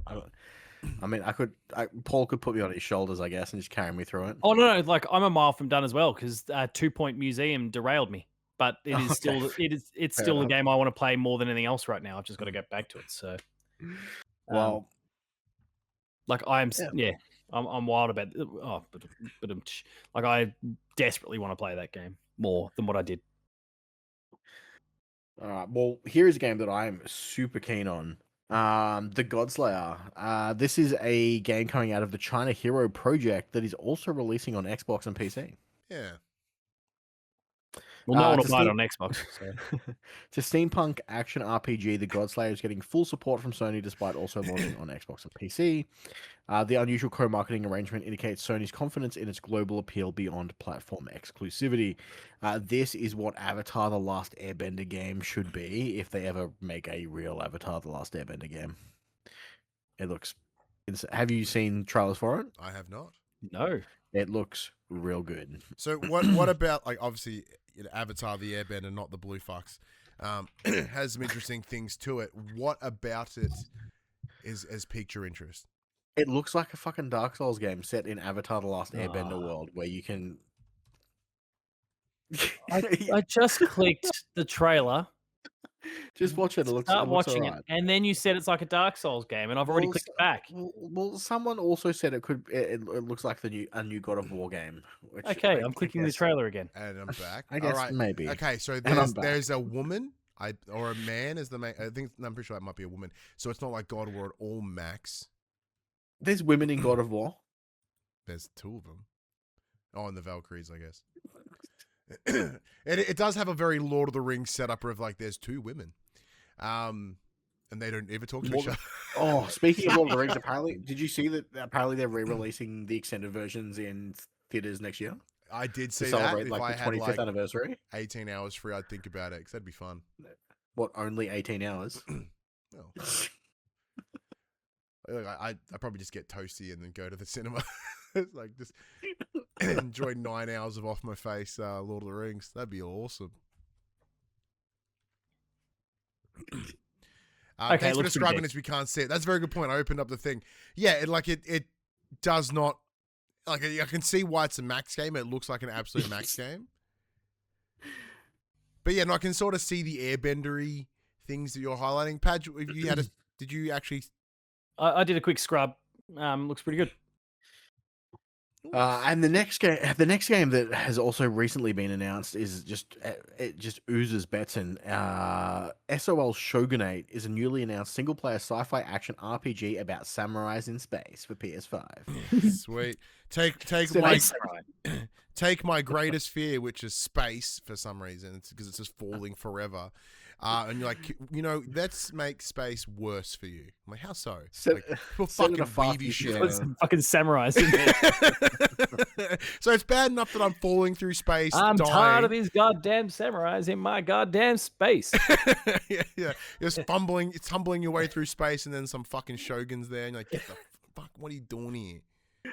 Set in a far future human empire, it blends melee katana combat with high-tech cosmic themes. Early footage suggests a highly stylized, very video game tone aimed at core action fans. Good, because it's a fucking video game. That would make sense. I have zero interest. Fucking zero interest in that at all. Yeah, hard pass. But you know what? Look, I love they put it in there just to give me the shits, though. I thank you. Thank you so much. Saying that, though, one thing that might be of interest is Sony is partnering with Bad Robot Games. For those that may not know, Bad Robot is the company behind J.J. Abrams. You would have seen that on Lost. The back That's end all that of matters. Lost. Is sort of where you see it. But speaking of video games based on Bad Robot things, do not play the Lost video game on PS3. It's buttholes. No, don't. It's absolute buttholes. But Don't play any licensed video game. What do you want about? They're all mostly garbage.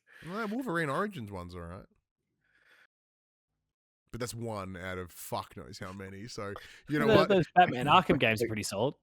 Yeah, but they're like They're not not licensed licensed in a replication of the movie or something. Yeah. Yes, they're not. Yeah.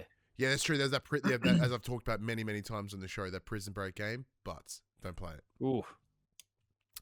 But yes, so Sony is partnering with Bad Robot Games to publish a new 4-player co-op shooter on PS5 and PC. And it is being led by Left 4 Dead creator Mike Booth, and he is promising another co-op focused experience.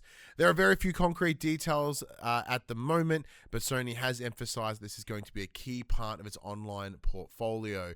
Now, Mike Booth as well did have some involvement in the other recent spiritual successor to Left 4 Dead in Back 4 Blood, which Padge, you and I, sorry, not Padge, Max, you and I did dick about with it for a little while back in the day.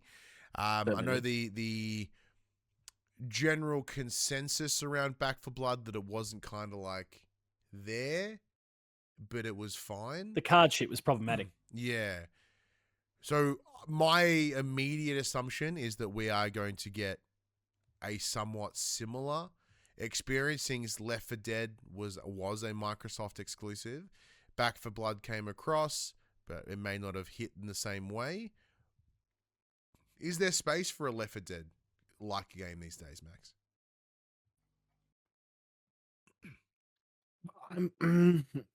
Maybe. I mean, Max. Helldivers is in that. Proves Yeah, survival. True. So, But He's got to get delivery right. A lot of people jumped on Back 4 Blood. There was a lot of excitement for it. It just was the game that was the problem. yeah. Nice. It's asymmetric horror games that are dying. They keep trying to make it a thing. They really need to stop. Like, Evolve didn't do it. Predator Hunting Grounds didn't do it. Friday the 13th didn't do it. I'm gonna play the shit out of the Halloween one? No, the other one. The Cenobites. Hellraiser. Oh, shit, yeah, I forgot about that guy.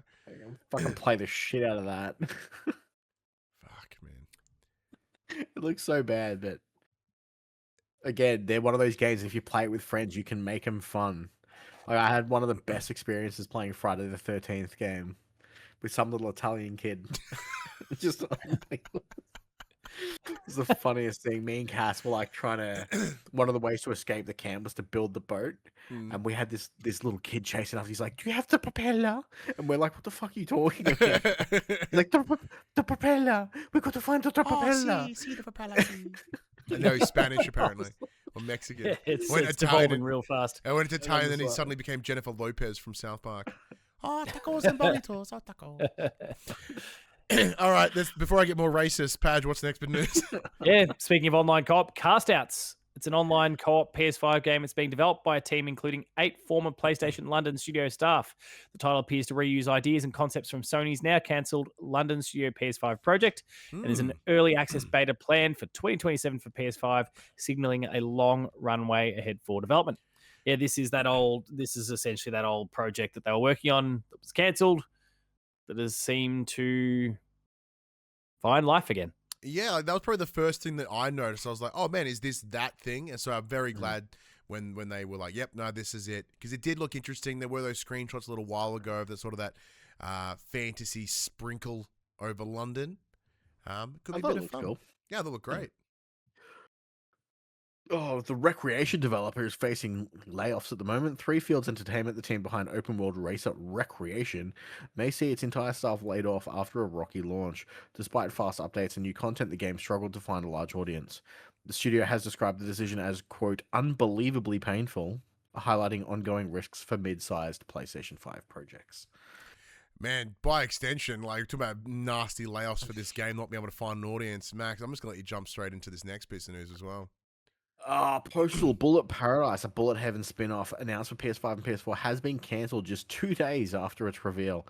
The decision follows accusations around the use of AI-generated content and resulting community pushback. The abrupt cancellation underscores how sensitive players have become to AI usage in game assets. And since we have another AI-related story, upcoming roguelike Let It Die Inferno clarified its use of generative AI following new Steam disclosure rules. The developers have stated that, quote, creators should carry out creative work, end quote, aiming to reassure players about the extent of its AI use. The conversation highlights how platform policies are forcing transparency around AI tools.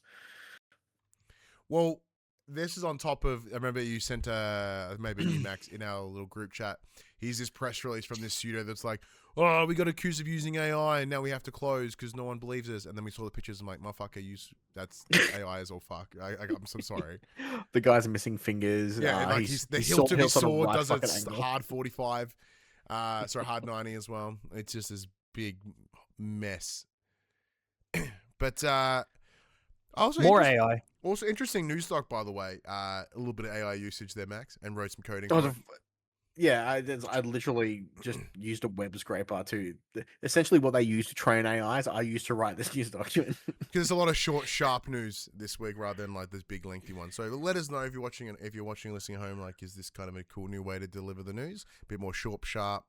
It allows us for a little bit more explanation comparatively. But yeah, Let It Die. I didn't check out back on. I want to say PS3. PS3. Yeah, I didn't really jump it that into it far? much. Was No, that maybe long ago? PS4. No, I think it's PS4. But yeah, Postal is interesting. Like, that's also a franchise I've never really dived into. Obviously, it is a little infamous. Not a game that I have played. 2016 was PS4. Yeah, there we go. Thank you. Because it was that and what was the one that Jaffe did? Drawn to Death. They came out. Drawn to Death. Window, yeah.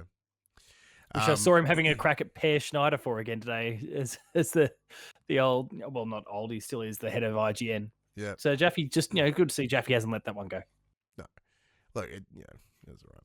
But yeah, interesting. I kind of there seems to be a little bit of a contention around like Steam's disclosure that you need to do about AI stuff. Like, even like YouTube, if we upload this video, like there is a section that's like, hey, is there any AI use in this video? So like, I like that there's all these places for people to provide that information, but also if they provide it, what does it change?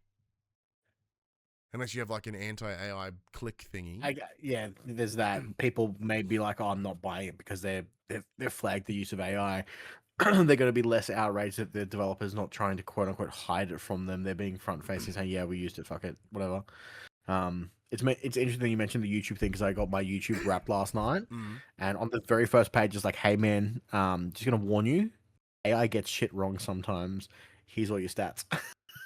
I'm like, okay. Here is the future. The future of tech. The future of fucking anything is it's AI. Who's the audience for it? Shut up. Don't ask questions. But this is where it needs to happen. We need to invest as much money in this as fucking possible. We need to absolutely obliterate all our resources for this. What's its use case? Shut up. Don't matter. Everyone's doing it. Apparently it's a thing. So like, and then everyone's going to do it. Then you have to disclose you're going to do it, which will either impact your sales or not at all. My assumption is very minimal or not at all, unless you're that studio that cracked the shits and closed down, which tells me that you had no plans outside of using AI, so fuck you. Yeah, it's such a weird space. I've had many discussions with people around like, I don't hate AI at large, right? Computational AI, things that help you, helps games do what they need to do, things that, like what you've done, Max. Like you have, like it's not generative AI, it's computational AI. You went, gather this information, condense it down for me. Like that's fine because you're using it in that sense. But generative AI, I have a very strong problem with. Because a lot of the reasons that everyone else has it with. Because if everyone goes no AI, then like okay, then half the games you've ever played ever would simply not operate. But that's just me anyway. Whose turn is it next? I've done a lot of talking. Hey, Padge, it's yours now. Resident Evil Requiem is going to be at the Game Awards. Resident Evil Requiem will appear at the Game Awards with a new look. There are a lot of rumors that Leon is going to be the main focus here. Updated key art accompanied the announcement, teasing more of the PS5 survival horror. Thank you, AI. Survival horror games tone. The appearance is one of Capcom's headline beats leading into launch. When is that? That's February, right? I was gonna say February or January or something. Because there was a window of time where RE keeps dropping in the early of the year. Feb 27th. Feb 27th. Nice. I am keen. You don't need to show me more, but appreciate it. Happily check. They're going to have a banger year. Like, presumably we are going to get a Monster Hunter expansion probably towards the end of next year. You've got Resident Evil. You've got Onimusha. You've got probably Pragmata somewhere through the year as well. Like, they're going to be getting nerds rock hard next year, Capcom. I was going to say, do you want to just keep going, Paige? The next two stories are... All right. Just do the next one. We might cut a couple. I'm just conscious of the time, Max, knowing that it's all right. Ellie's staying at home tomorrow. Okay. So I'm not too fast. The build-up for the Game Awards 2025 is on. Jeff Keighley has tweeted a cryptic tease that just said initially, regal, inspiring, thickness. Name of my sex tape. Again. Again. Accompanied an image, and people found it in the Mojave Desert, and it's a big statue thing. And everyone was speculating it. We did a lot of that last week. Yep. But this week has been predominantly a lot of, rather than shooting it down. Rather than going, there's a lot of places going, that ain't us. Like Corey came out, like Corey Barlog from Santa Monica was like, hey, it ain't God of War, man. I'm sorry. It's been confirmed it's not Diablo. It's been confirmed it's not Elder Scrolls. It's been confirmed it's not the one that everyone had been jumping on like was Lords of the Fallen. That's been shot down by the developers now as well. Yeah. But it's interesting, Corey. No one's shooting down Saros. That's what I said last week. It's true. No one said shit about Saros. It's interesting that Corey said it's not God of War, but he never said anything about it not being his new IP. Yeah. Yeah, I'm still leaning towards Remnant. I'm still leaning into my theory that it will produce a second Jeff Keighley to host the Summer Games Fest, so that way he's not as like used up. Like it does have this amalgamation, this collection of various games. It has this kind of feeling. The fact that we can be like, it's all these games at once, and it's like, no, it's just Jeff Keighley. He's built from the games this time. Jeff's also put out a new hype video, which I haven't checked out yet, actually, that reminds viewers that the game is also about celebrating games, not just new trailers. Several publishers, including Capcom and others, have pre-confirmed appearances for their various PS5 titles. With trailers. Going back to, obviously, our Resident Evil thing from a moment ago. They confirmed that they're going to be there with trailers, because it's not about games. It's not just about trailers. It's about games, but we're going to give you mostly trailers. Yeah. No complaints. Now, so the Game Awards are this coming Friday. 11:30 local time for us. So I don't know anywhere else, and you guys can figure that out. Yeah. Who cares? Everyone else. Yeah, work it out. I did ask you last week if you wanted to do something, and you were like, "I am working all day Friday. Fuck off." Well, I didn't say fuck off, because as much as I enjoy my work and I like getting paid, I would have absolutely have done that stream. I think it would be a blast. Maybe we'll talk about it, because I am 24 hours away from just taking my sick leave. Well, keep me posted. Although my son no longer naps anymore, so I may have like an Oliver sitting on my lap. Well, that's all right. He may offer some great insight into. Hey, champ, want to see Leon Kennedy shoot the joint up? Yeah, sweet. Let me tell you about Resident Evil 6 and how bad it was. Come here, son. Let's play some Buckshot Roulette. Hey, it's effective. It works. That's effective. It's a good game. It's fun. Because it's teaching him like bluff, and like it's good.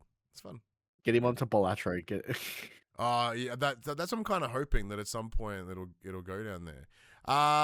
Let's see. I'm just going to quick bit these last couple. Dispatch wins. Oh, hang on. Let me make a note of that, because I'll forget otherwise. Beautiful. All right, quick bits. Dispatch wins Games of the Month. Community voting crowned Dispatch as Push Square's PS5 Game of the Month for November 2025, which, Padge, I'm sure you can speak to. Ripper, you loved it. Goat.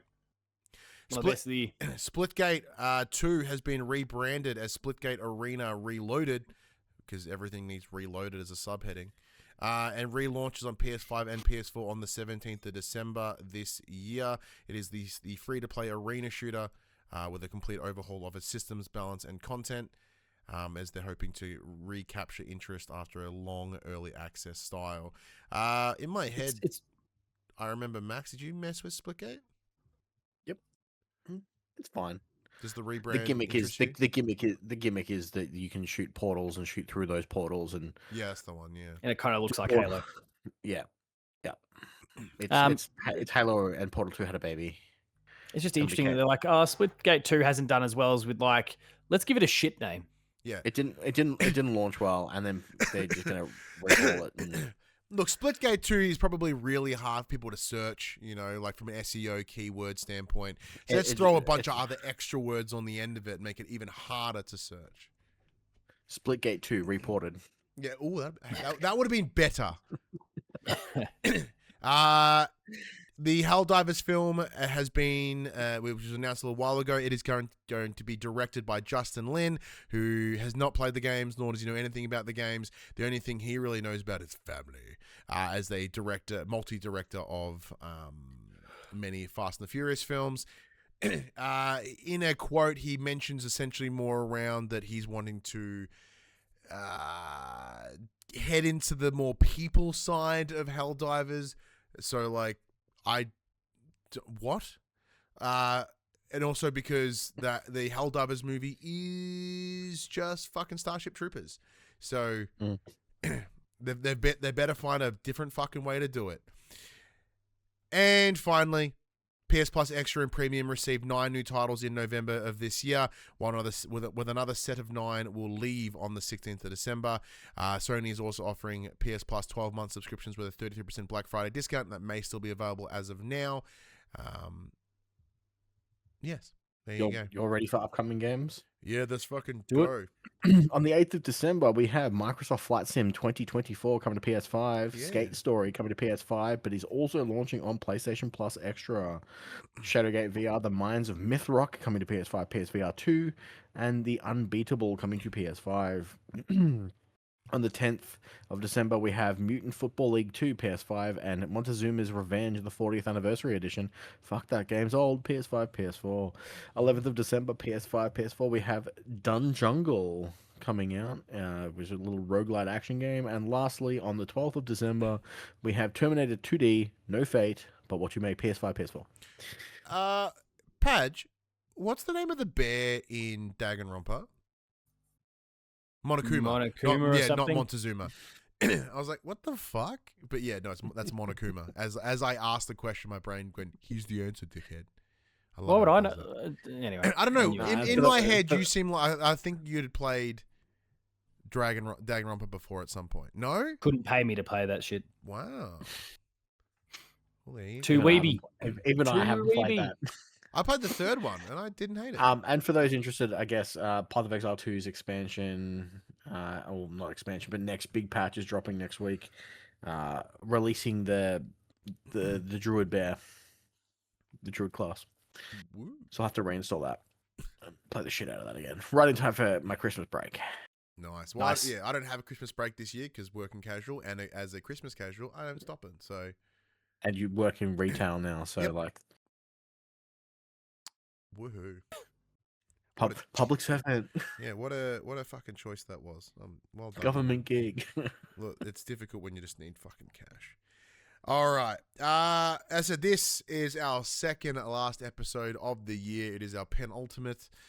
Next week we'll be looking at the Game of the Year awards, the Game Awards, going through that. But additionally, we will also be jumping into our Game of the Year with our categories that are probably the same as last year. I really can't be bothered thinking of any new ones.